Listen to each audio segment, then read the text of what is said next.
دوستو، یونان کے سنہری دور میں قدیم شہر ایتھنز میں سقراط نامی ایک شخص رہتا تھا۔ وہ پیدائشی عظیم نہیں تھا اور نہ ہی وہ دولت سے آراستہ تھا، لیکن اس کے پاس ایک غیر معمولی تحفہ تھا۔ یہ حکمت کا تحفہ تھا۔ اس کی تیز عقل اور سوال کرنے کے سقراطی طریقے نے اسے شہر اور اس سے باہر شہرت بخشی۔ دوستو، سقراط کی پیدائش ایک معمولی گھرانے میں ہوئی تھی اور بچپن ہی سے اس نے ایک ناقابل تسخیر تجسس اور علم سے گہری محبت کا مظاہرہ کیا۔ اس نے اپنی جوانی اپنے زمانے کے عظیم فلسفیوں کے زیر مطالعہ گزاری۔ انکساگورس اور پارمیڈس سے سیکھتے ہوئے اس کی علم کی پیاس جلد ہی ظاہر ہو گئی اور اس نے سچائی اور فہم کے لیے زندگی بھر کی جستجو کا آغاز کیا۔ دوستو، جیسے جیسے وہ بالغ ہوا، سقراط نے محسوس کیا کہ حقیقی حکمت حقائق کو یاد کرنے میں نہیں ہے، بلکہ اپنی لا علمی کو تسلیم کرنے اور سیکھنے کے عمل کو اپنانے میں ہے۔ اس نے اکثر تبصرہ کیا، میں جانتا ہوں کہ میں کچھ نہیں جانتا،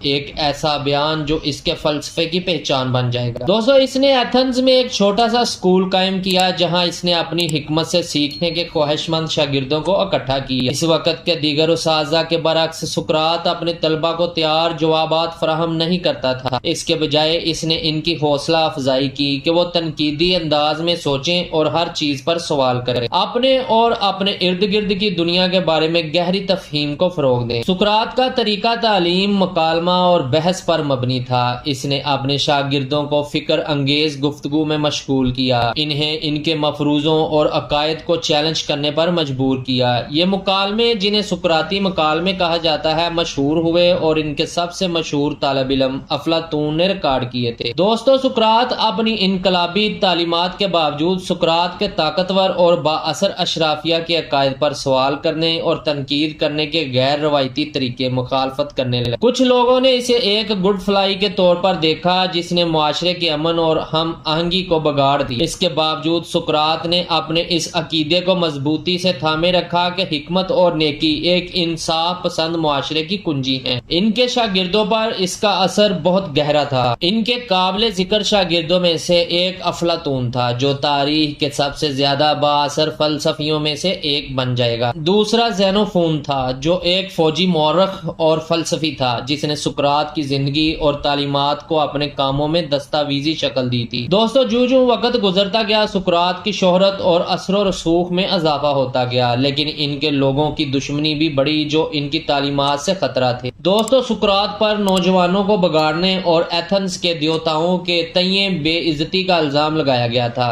ایک متنازع مقدمے کی سماعت میں اس نے اپنے اصولوں سے سمجھوتا کرنے یا رحم کی بھیک مانگنے سے انکار کرتے ہوئے اپنے خلاف الزامات کا سامنا نہایت خوش اسلوبی سے کیا۔ وہ بالآخر مجرم پایا گیا اور زہریلے ہیملاک کا ایک پیالہ پی کر موت کی سزا سنائی گئی۔ اپنے آخری اوقات میں سقراط نے اپنے دوستوں اور پیروکاروں کو اپنی حکمتیں فراہم کرنا جاری رکھا، یہاں تک کہ اس نے اپنی موت کا سامنا کیا۔ اس نے اطمینان سے اپنی قسمت کو قبول کر لیا، اس بات پر یقین کیا کہ موت صرف روح کو جسم سے الگ کرنا ہے اور سچے فلسفی کو اس سے نہیں ڈرنا چاہیے۔ دوستو، سقراط کی وراثت ان کی موت کے طویل عرصے تک برقرار رہی۔ ان کے خیالات اور تعلیمات آنے والی نسلوں کے ذہنوں کو تشکیل دیتے رہے۔ مگر بھی فلسفے پر اس کا گہرا اثر اور جس طرح سے ہم تنقیدی سوچ اور اخلاقی استدلال سے رجوع کرتے ہیں، وہ بے حد ہے۔ دوستو، سقراط کی کہانی ایک یاد دہانی کے طور پر کام کرتی ہے کہ حکمت صرف دولت یا حیثیت سے تک محدود نہیں ہے، بلکہ ایک ایسی خوبی ہے جو ہر شخص کو حاصل ہو سکتا ہے، جو سوال کرنے، سیکھنے اور سچائی کی تلاش کرنے کی ہمت رکھتا ہے۔ علم کے حصول کے لیے ان کی لگن اور آخری دم تک اپنے عقائد پر قائم رہنے کی ہمت نے تاریخ کے عظیم ترین فلسفیانہ شبیہوں میں سے ایک کے طور پر ان کی جگہ کو مضبوط کیا۔ سقراط کی لازوال میراث آج تک حکمت اور سچائی کے متلاشیوں کو تحریک دیتی